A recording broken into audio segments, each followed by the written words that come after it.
வீரம் விளைந்த மண். தமிழகத்தின் கரிசல் காட்டில் பல அதீத சாகச கதைகள் நிகழ்ந்திருக்கின்றன. கட்டபொம்மன், வ.உ.சி., வாஞ்சிநாதன், மருது சகோதரர்கள், கட்டபொம்மனின் தளபதிகளான ஊமைத்துரை, வெள்ளையத்தேவன், சுந்தரலிங்கம், இன்னும் நெற்கட்டும் சேவலின் பூலித்தேவன், மருதநாயகம் என்கிற யூசுப் கான் போன்ற பல மாவீரர்கள் உலவித் தெரிந்த பூமி இது. அவர்கள் ஒருவரோடு ஒருவர் சண்டையிட்டும் பொது எதிரிகளோடு பொருதியும் பல முறை ரத்தம் சிந்திய மண் இது. அதனால் தானோ என்னவோ இந்த கரிசல் மண் உறைந்த ரத்தம் போன்ற நிறத்தில் இருக்கிறது. அன்று நாட்டின் மானம் காக்க போரிட்ட பல வீரர்களின் ரத்தம் சிந்திய மண்ணில் இன்று பருத்தி நன்றாக விளைகிறது. பருத்தியும் மனிதனின் மானம் காக்கத்தானே ஆடை தருகிறது.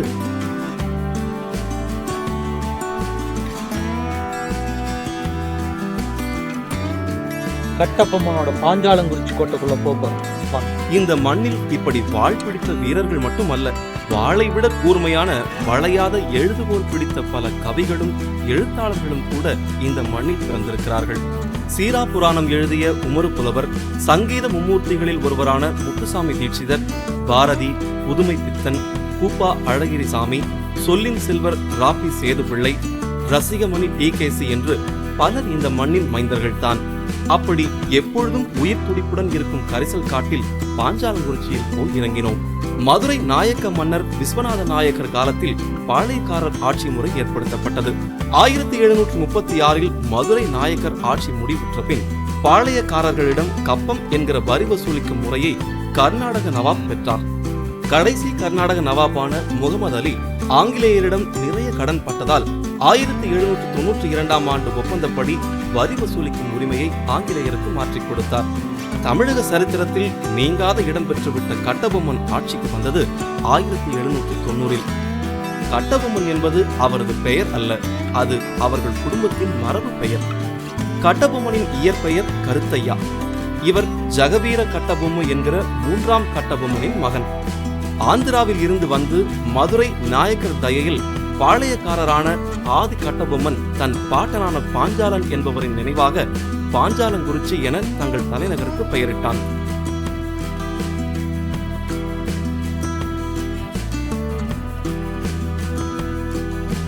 ஏக்கர்ல கட்டபொம்மனுடைய அரமனை இருந்ததா சொல்றாங்க. இப்ப 6 ஏக்கர் மட்டும் அகழ்வாராய்ச்சி செஞ்சு இந்த கோட்டை மதில்தூர்ல கண்டுபிடிச்சிருக்காங்க. இந்த இடத்துல பாத்தீங்கன்னா பல வீரர்கள் வாழ்ந்து மறைஞ்ச பூமியில நாம இப்ப நின்றுட்டு இருக்கோம். இந்த இடம் பாத்தீங்கன்னா எந்த வெயிலையும் குளிர்ச்சியாவே இருந்துட்டு இருக்கோம். கட்டபொம்மனின் கோட்டை சுமார் 36 ஏக்கர் பரப்பளவில் இருந்திருக்கிறது. ஆங்கிலேயர்களுக்கும் கட்டபொம்மனுக்கும் நடந்த போரில் பெரும்பகுதி இடிந்துவிட்டது. ஆனால் கட்டபொம்மனின் சகோதரனான குமாரசாமி என்கிற ஊமைத்துரையும் சிவத்தையா என்கிற துரைசிங்கமும் கைது செய்யப்பட்டு பாளையங்கோட்டை சிறையில் அடைக்கப்பட்டிருந்தனர்.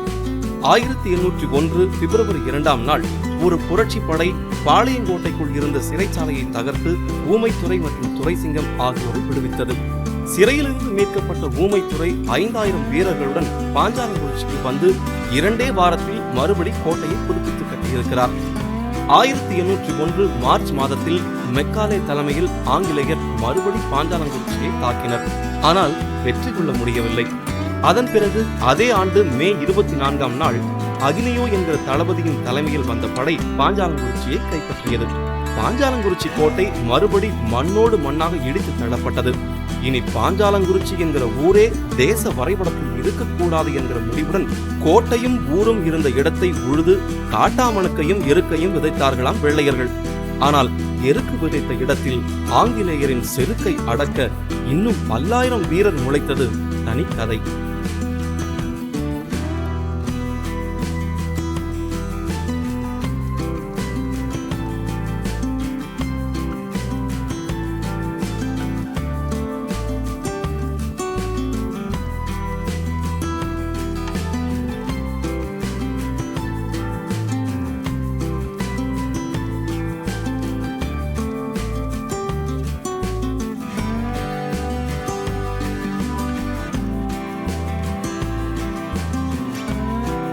ஜக்கம்மா என்பது கம்பளத்து நாயக்கர் என மக்களின் பெண் தெய்வம். இவளுக்கு உருவம் இல்லை, ஒரே ஒரு மரப்பெட்டியை வைத்து வணங்குவார்கள். இப்பொழுதும் தமிழகத்தில் பல இடங்களில் ஜக்கம்மாவுக்கு கோவில்கள் இருக்கின்றன. அந்த கோவில்கள் பெரும்பாலும் வட்டமான மண் சுவர் கொண்ட கூரை வேய்ந்த கட்டிடமாக இருக்கும். இது தமிழக தொல்பொருள் ஆய்வுத்துறையும் சுற்றுலாத்துறையும் கட்டபொம்மனின் கோட்டையை அகழ்ந்தெடுத்து நினைவு சின்னம் அமைத்த பொழுது கட்டிய கோவில். 6000 மைல்களுக்கு அப்பால் இருந்து வந்த வெள்ளையரும் 3000 மைல்களுக்கு அப்பால் இருந்து வந்த நவாபுகளும் 1000 மைல்களுக்கு அப்பால் இருந்து வந்த நாயக்கர்களும் தமிழ் மண் யாருக்கு என அடித்துக் கொண்டதற்கு சாட்சி இந்த ஜக்கம்மாதான்.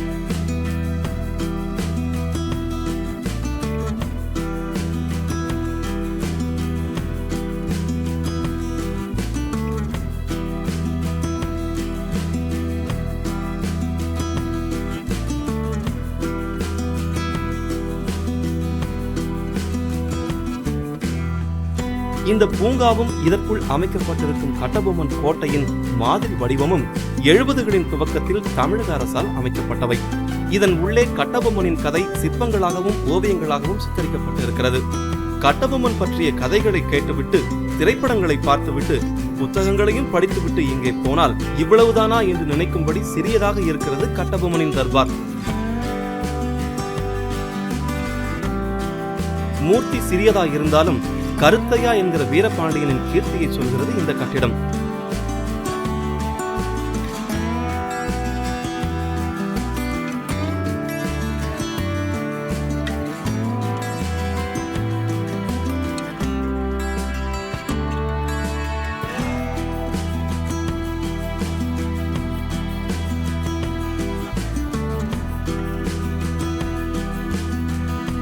பாஞ்சாலங்குறிச்சி கட்டபொம்மனுடைய நினைவு கோட்டை. அங்க இருக்கிற தர்பார் மண்டபத்தினுடைய அதே அளவுல இந்த தர்பார் மண்டபம் கட்டியிருக்காங்க. இது தமிழக அரசால 1974 கட்டப்பட்டது.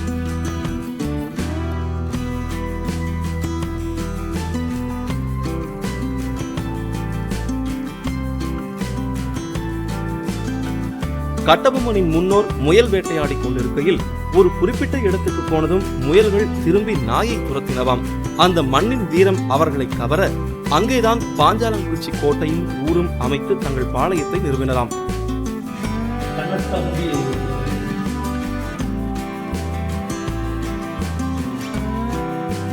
குலதெய்வமாக ஜக்கம்மா இருந்தாலும் தமிழகத்துக்கு வந்த பல தலைமுறைகள் கழிந்து விட்டதால் திருச்செந்தூர் முருகனின் பக்தனாக இருந்தார் கட்டபொம்மன்.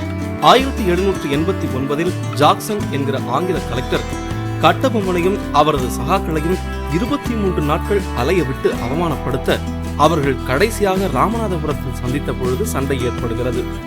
1798 செப்டம்பர் 9 ராமநாதபுரம் ராமலிங்க விலாசத்தில் கடைசியாக ஜாக்சனை சந்திக்கையில் கப்பம் கட்ட தயாராகத்தான் இருந்திருக்கிறார் கட்டபொம்மன். ஆனால் ஜாக்சன் கட்டபொம்மனை அவமானப்படுத்தியதால் சண்டை ஏற்பட்டுவிட்டது. இந்த சண்டையில் கட்டபொம்மனின் தளபதியான வெள்ளையத்தேவன் மேஜர் கிளார்க் உட்பட பல வெள்ளையர்களை கொன்று சாகசங்கள் செய்கிறான். கட்டபொம்மனும் அவனது தோழர்களும் தப்பிவிடுகிறார்கள். தானாதிபதி சுப்பிரமணிய பிள்ளை மட்டும் கைது செய்யப்பட்டு திருச்சி சிறையில் அடைக்கப்படுகிறார்.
வீரன் சுந்தரலிங்கா இவருடைய நினைவுல தான்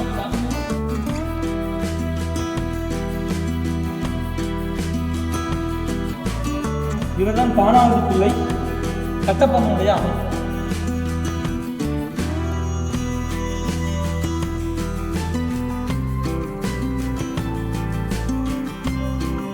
தம்பி ஊமத்துறை கட்டபொம்மனுடைய தளபதி வெள்ளையத்தேவன்.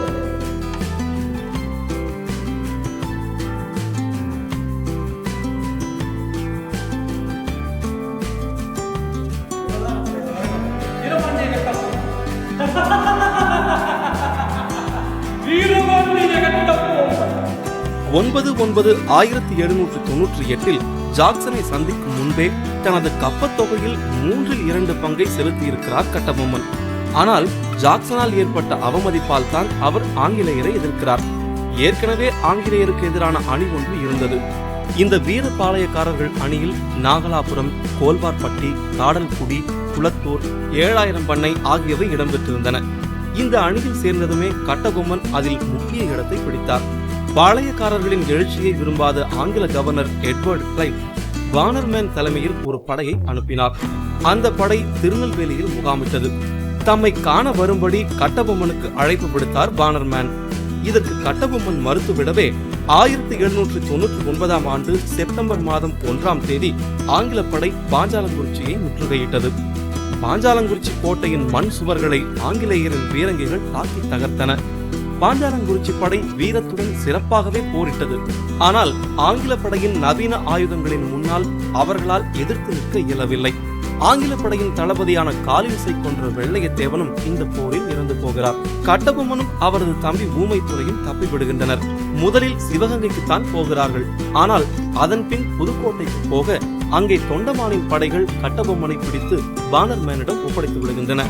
பாஞ்சாலங்குறிச்சியில் இருந்து 24 கிலோமீட்டர் தூரத்தில் உள்ள கயத்தாற்றில் 1799 அக்டோபர் 16ஆம் தேதி ஒரு கண்துடைப்பு விசாரணையை நடத்திய பானர்மேன் கட்டபொம்மனை தூக்கிலிட்டு கொன்றார். பாஞ்சாலங்குறிச்சி கோட்டை இடித்து தரைமட்டமாக்கப்பட்டது. இப்பொழுதும் மாதிரி கோட்டை அமைக்கப்பட்டிருக்கும் பூங்காவுக்கு வெளியே பல பழைய கட்டிடங்களின் இடிபாடுகள் இருப்பதை பார்க்க முடிகிறது.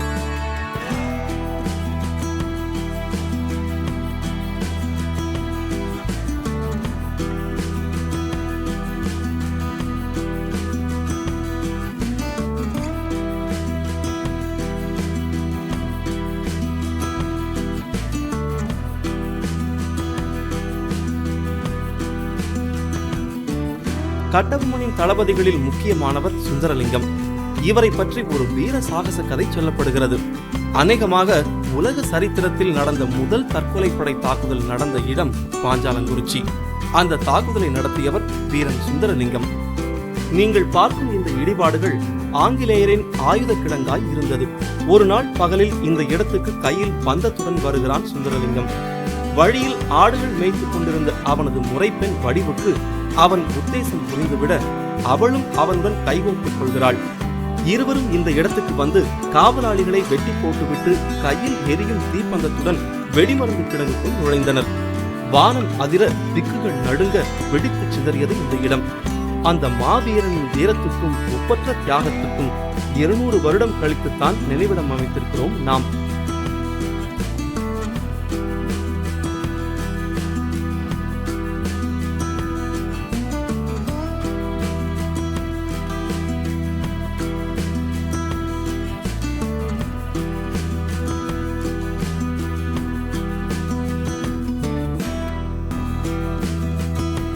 வீரன் சுந்தரலிங்கனுடைய நினைவிடா இன்னும் சிறப்போட நடக்கும்.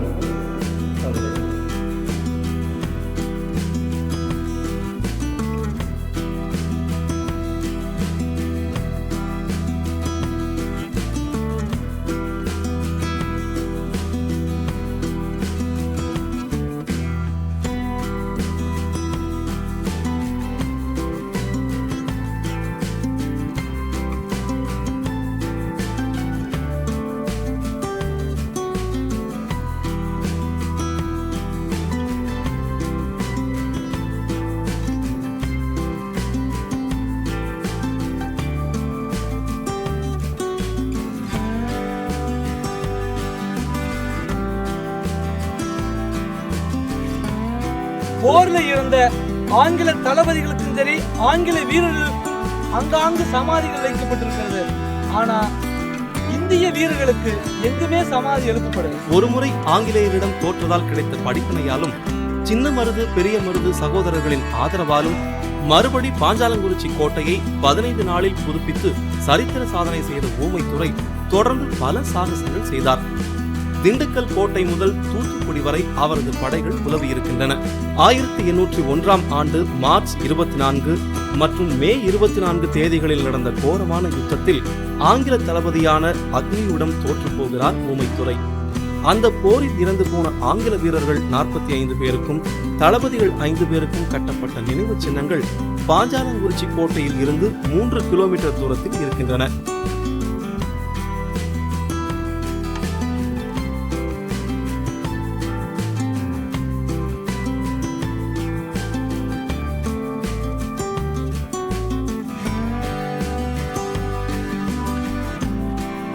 ஆங்கிலேயருக்கும் கட்டபொம்மனுக்கு நடந்த சண்டையை விட ஊமத்துரைக்கும் ஆங்கிலேயருக்கும் நடந்த சண்டை மிக கொடூரமாக இருந்தது.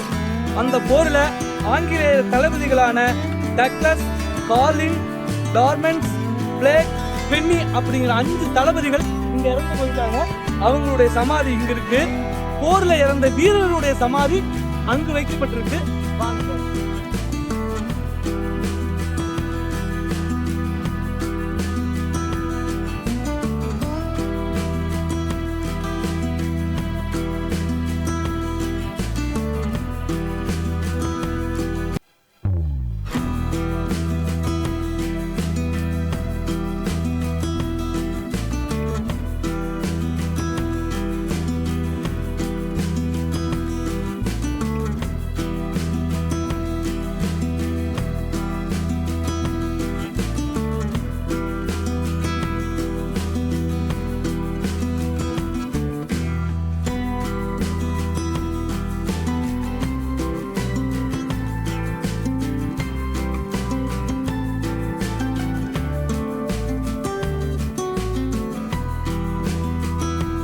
தளபதிகளின் சமாதிகள் இருக்கும் அளவுக்கு சாதாரண வீரர்களின் சமாதிகளில் பராமரிப்பு இல்லை.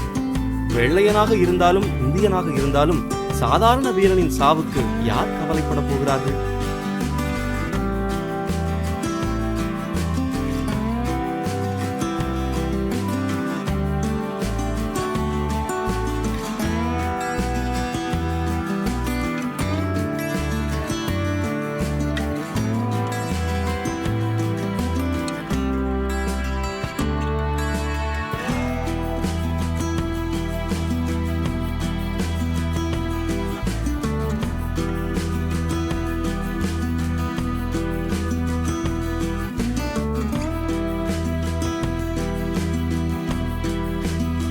ஊமத்துரைக்கும் ஆங்கிலேயருக்கு நடந்த சண்டையில 44 ஆங்கிலேயர்கள் இறந்ததாகவும் அவங்களுக்கு இந்த சமாதி வைக்கப்பட்டிருக்கிறதாகவும் சொல்றாங்க. அவங்களுடைய சமாதி தான் இது.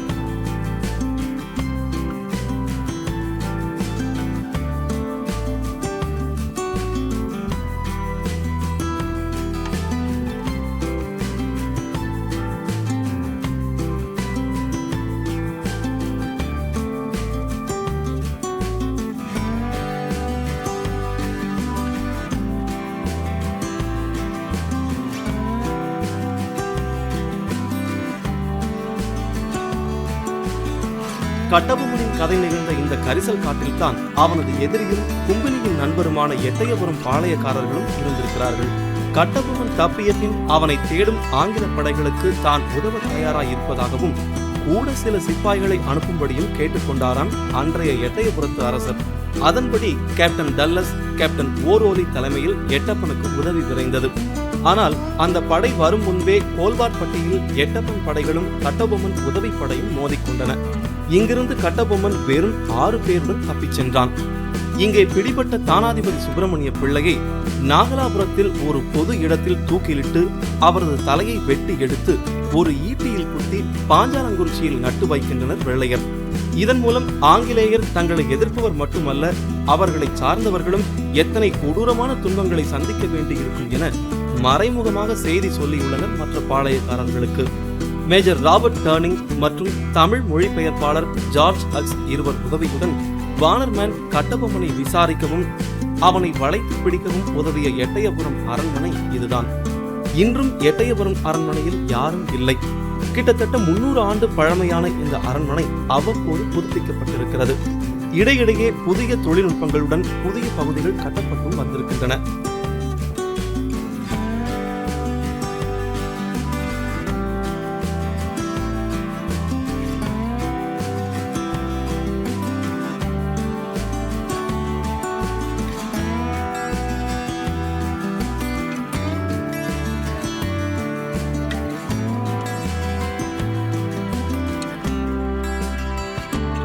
இந்த அரண்மனையின் முன்னால் இருக்கும் பழமையான கட்டிடத்தில் தான் பாரதியாருக்கு பாரதி என்கிற பட்டம் வழங்கப்பட்டது. கட்டபொம்மன் கதையில் வில்லனாக இருந்தாலும் எட்டயபுரமும் கரிசல் மண்தானே. இங்கேதான் பாரதி பிறந்து அச்சம் இல்லை அச்சம் இல்லை அச்சம் என்பதில்லையே, உச்சி மீது வானிடிந்து வீழுகின்ற போதிலும் அச்சம் இல்லை அச்சம் இல்லை அச்சம் என்பதில்லையே என்று பாடி கிளம்பினான். கட்டபொம்மனின் கதை நடந்த காலத்தில் தன் பங்கை சரியாக நிறைவேற்ற முடியாததால் தான் எட்டயபுரம் இப்படி பாரதியை அனுப்பி சரித்திரத்தின் கணக்கை நேர் செய்ததோ என்னவோ. பாரதி மட்டுமல்ல, கர்நாடக இசையில் மும்மூர்த்திகள் என அழைக்கப்படும் தியாகராசர், ஷியாமா சாஸ்திரிகள், முத்துசாமி தீட்சிதர், இவர்களில் முத்துசாமி தீட்சிதர் பிறந்ததும் இசைத்துண்டு ஆற்றியதும் கூட இதே எட்டயபுரத்தில் தான். இந்த வாக்கேயருக்கு எட்டயபுரத்தின் பிரதான சாலையில் சிறு நினைவிடமும் இருக்கிறது.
எட்டயபுரத்தில் பாரதியும் முத்துசாமி தீட்சிதரும் மட்டுமல்ல, சீரா புராணம் என்கிற பெயரில் முகமது நபியின் வாழ்க்கை வரலாற்றை தமிழில் பாடிய உமர்புலவரும் கூட வாழ்ந்திருக்கிறார்.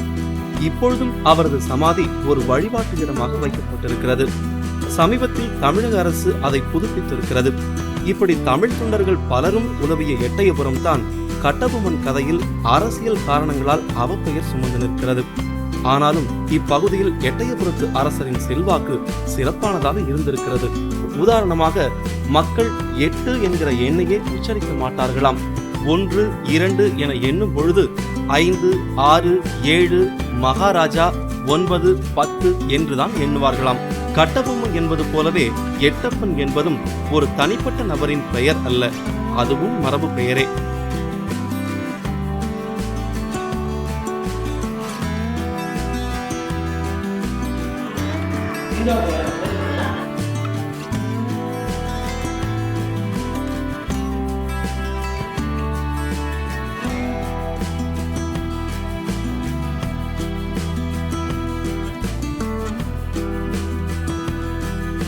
கட்டபொம்மன் தூக்கிலிடப்பட்ட நிகழ்ச்சியை மேஜர் பாலன் மேன் பதிவு செய்திருக்கிறான். அதில் நேற்று நடைபெற்ற விசாரணையின் போது கூடியிருந்த பாளையக்காரர் அனைவர் முன்னிலையிலும் நின்ற கட்டபொம்மனின் போக்கும் நிலையும் வீரமும் பெருமிதமும் நிறைந்ததாய் இருந்தது. அவன் தன்னை பிடித்துக் கொடுப்பதில் ஆர்வம் காட்டிய எட்டயபுரத்து பாளையக்காரனையே அடிக்கடி நோக்கிக் கொண்டிருந்தான். சிவகிரி பாளையக்காரனை சினம் நிறைந்த வெறுப்புடன் கவனித்துக் கொண்டிருந்தான். தண்டனைக்காக அவனை அழைத்துச் சென்ற பொழுதும் உறுதியுடனும் துணிவுடனும் சென்றான். இருபுறமும் கூடியிருந்த பாளையக்காரர்களை கடுமை நிறைந்த வெறுப்புடன் பார்த்துக் கொண்டே சென்றான். தூக்கு மேடைக்கு செல்லும் வழியில் தனது தம்பி ஊமைத்துறையை பற்றி சிறிது கவலையை காட்டியதாக எனக்கு அறிவிக்கப்பட்டது. தூக்கு கயிறு இருந்த மரத்தின் அடிக்கு சென்றவுடன் தான் கோட்டையை விட்டுவிட்டு சென்றிருக்க கூடாது, அதை காப்பதிலேயே உயிர் துறந்திருப்பின் சிறப்பாய் இருந்திருக்கும் என நொந்து போய் கூறினான் என அவனை தூக்கிலிட்ட வெள்ளை அதிகாரியே வியந்து சொல்லும் அளவுக்கு வாழ்ந்த கட்டபொம்மன் தூக்கிலிடப்பட்ட இடம் இதுதான். இந்த இடத்தில் இருந்த ஒரு புளிய மரத்தில் கட்டபொம்மனை தூக்கிலிட்டு மற்ற பாளையக்காரர்கள் மனதில் அச்சத்தையும் தென் தமிழ்நாட்டில் ஆங்கில பேரரசின் விதையையும் ஒருங்கே விதைத்தான் வானர்மேன். இன்று நீலவான பின்னணியில் உயர்ந்து நிற்கும் கட்டபொம்மனின் சிலையின் முகம் கடும் வெயிலால் சரியாக தெரியவில்லை. பார்க்கும் ஒவ்வொருவரும் ஒரு மாறுதலுக்காக தன்னை சினிமா கதாநாயகனாக கற்பனை செய்வதற்கு பதில் இந்த நிஜ கதாநாயகனாக கருதி கொள்ளட்டும் என்று அப்படியே விட்டுவிட்டோம்.